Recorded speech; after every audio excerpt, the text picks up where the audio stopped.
on a day where two teams had one job. At least we handle business. Yeah, baby. I can't say the same for Man City, obviously. I can't start this video without saying congratulations to Arsenal. Dark Arts FC have in fact captured the Premier League. 22 years. We'll probably talk about that in another video, or maybe not. I mean, we all saw this coming eventually. But I thought at least it would go to the last day. But that aside, because City, 115 charges for nothing, I mean, what are we talking about? I can't even push them to the last day for us. But in London, there's still something important to watch out for on the last day. And it's not Arsenal. It's not Chelsea. It's Tottenham Hotspur. Like, subscribe, all that good algorithm stuff. Let's get into this game. Because Chelsea, hey man, we came into this day, we knew City, you guys handle business, at least push it to the last day. We could watch out for a title race on the last day, maybe goal difference, something. But we had our end of the bargain to hold up because at the end of the table, it's a London team we don't want to see win the league. Obviously, they won the league.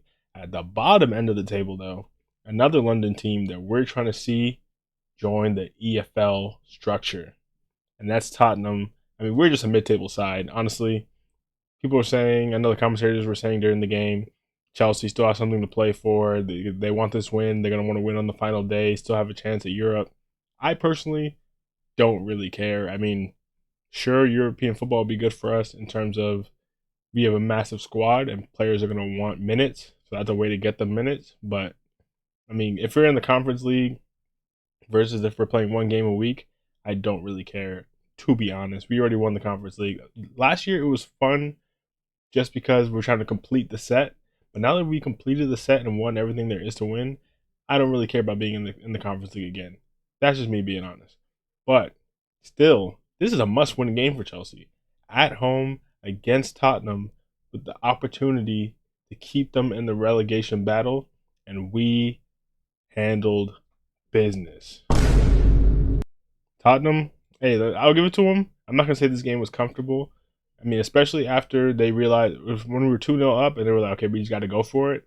They had their chances. They had their opportunities. And honestly, this game could have been a draw. And honestly, Tottenham could have won it if they capitalized. Because I wouldn't say we were the best version of us either. This game honestly felt like players are just trying to audition to be a part of Xabi Alonso's squad. Yes, Xabi Alonso, I haven't done a video on it yet. Of course, I'm excited about that appointment. I have a video coming up soon. I didn't want to drop it yet because a couple more things I want to see with this last few days of the season. But a video coming before the last day of the season where I'm going to talk about some of the transfer targets. But players in our current lineup, you're not safe. Xabi Alonso is the manager, not the head coach. He is the manager. Some players are going to be on the chopping block because he is ahead of the decisions, which is what I want to see. Every Chelsea fan wants to see. If you look at our lineup, I mean, Sanchez with the headgear, I'm feeling Petr Cech. I ain't gonna lie, I'm still feeling a little bit of Petr Cech. So Sanchez, if you want to be a bench option next year, I'm not mad at that. Obviously, Cucurella, Hato at center back, I like way more than Hato at left back personally. I've loved what he's done there. If him as a rotation piece for like he could back up either Cucurella or Colwill, I like that. Fofana, I mean, he was all right, but to be honest, we need at least two center backs in the summer. And depending on if we're playing a 4-back or a 3-back, I don't need to see Fofana starting week in, week out for Chelsea. As a bench option, I'm not mad at Fofana off the bench, but I don't need him starting. Achampong probably going on loan. I mean, I would like to see him get more minutes, but it really depends on what system we play. Caicedo, of course. Andrey Santos got his goal in the end. These two, I always like this pairing. Enzo Fernandez. I got a video coming out soon. If you saw at midway through the season, I did a video rating all the Chelsea players so far, halfway through the season. And maybe I was a little harsh on Enzo just because he was so inconsistent. And maybe he still is. And maybe he's not exactly the player I dreamed he would be when we first bought him. But he's good and he looks like he's getting better. Just playing him closer to goal.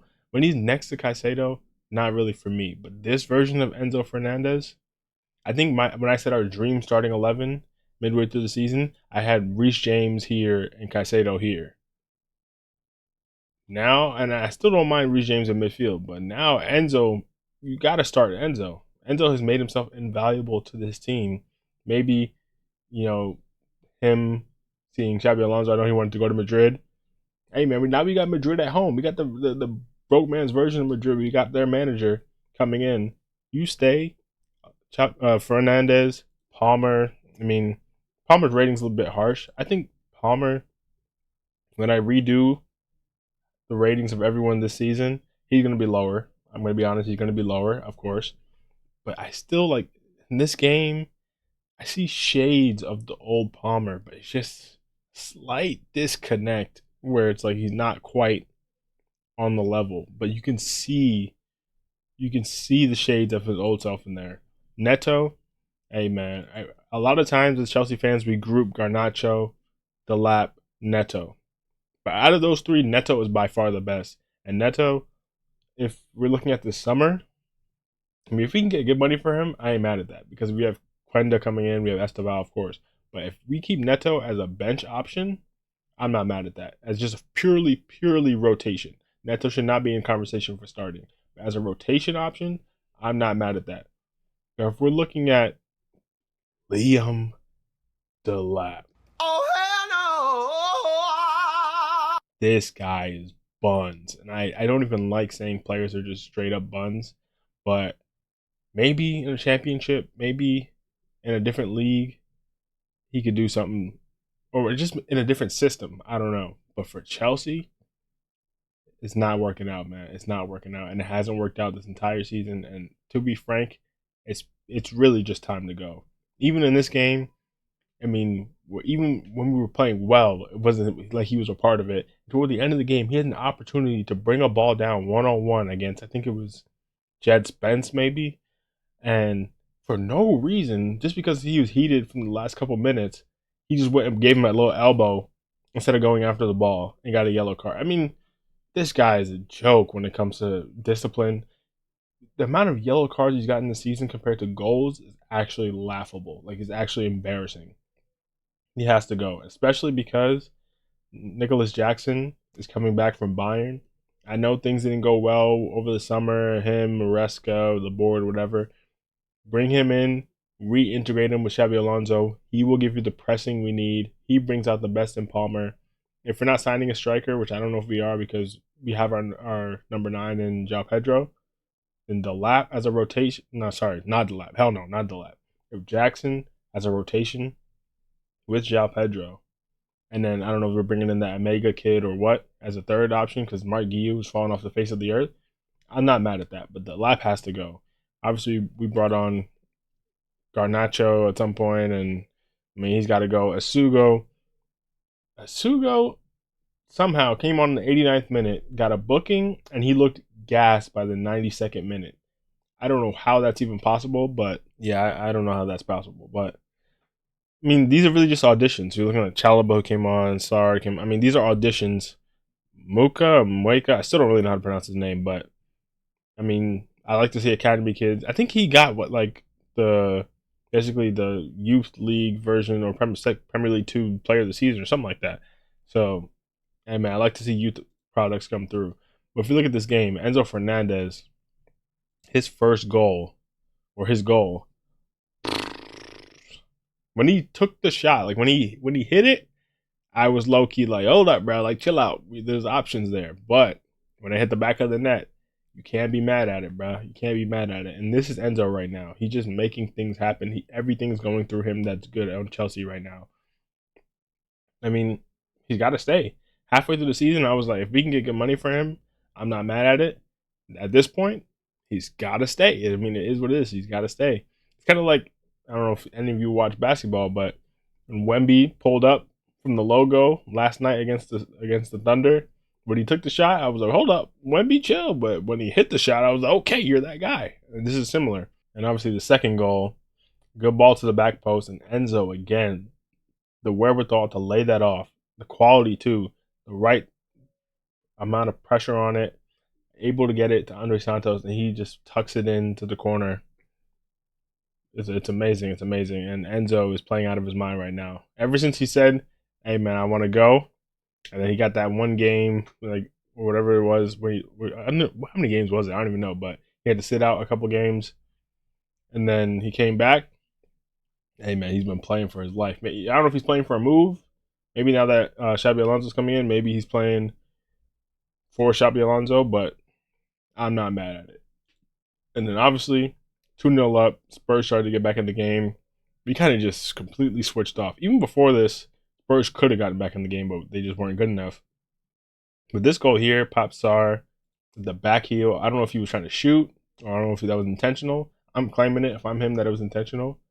Cheeky back heel to Richarlison, open net, 2-1. At that point, could have gone either way. Plenty of time left. Could have gone either way. It got really, really heated after that point. Like, tackles were going in both ways. Obviously, we got all the yellow cards, but Spurs, where they were on it too. This feels more like the London rivalry than anything. Arsenal versus Spurs, Arsenal just clapping their cheeks constantly. Us versus Arsenal, I mean, we give them a better fight, but they're still smacking us. But us versus Spurs, despite them being a bottom of the table side, at least they compete with us a little bit. So, I don't know. There's a little something there, but I don't know. I don't want to talk too much about this game in particular because it is what it is. We got our win. I don't really care about Europe, like I said, but we had the opportunity to help relegate Spurs, and that's all I can ask for, man. That's all I can ask. Yeah, baby.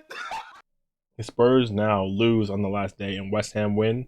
We played a part in them going down. That's beautiful. That's absolutely beautiful. And now let's look at the table. Obviously, Arsenal, top of the table, 4-point gap, 1 game to go. They have won the league. You hate to see it, but it is what it is. Dark arts do sometimes come out on top in the end. This is like Harry Potter during the Order of the Phoenix days, where or it was a Half Blood Prince, where things are looking spooky. Things are looking very spooky. Um, for our protagonists at the time. This is kind of what we're looking at right now in the league. Dark arts are on top, but looking at the bottom, 2-point gap, 1 game to go. West Ham just have to handle business. They have leads. Everton, do us a solid. Do us a solid. Everton have fallen down to 12, which is kind of unfortunate because if they were higher up, they'd have a little more to play for.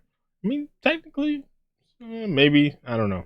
But you see us, mid-table side, basically, upper mid-table. We can still grab something if we win. We could go above Brighton, and 7th, I guess, gets us Conference League. Or, no, this is Conference League. I think 7th gets us Europa League. But Villa might win the Europa League, and then Palace might win the Conference League. So things get very, very confusing. I don't even know. But I'm yapping. Like I said, videos coming soon for Xabi Alonso as our new manager, for Chelsea player ratings for the season. A lot to talk about with Chelsea going into the summer. It's going to be a very, very interesting summer. And like I said, the league's wrapped up, but Champions League final on the way. And let's talk a little bit about next year because Arsenal are clearly going to be the favorites going in, but a lot of teams in and around there that could potentially pop up with a challenge. So we'll see about that. But like, subscribe, all the good algorithm stuff. Thank you for making it this far if you have. And I'll see you guys very soon with a video on Xabi Alonso. Peace.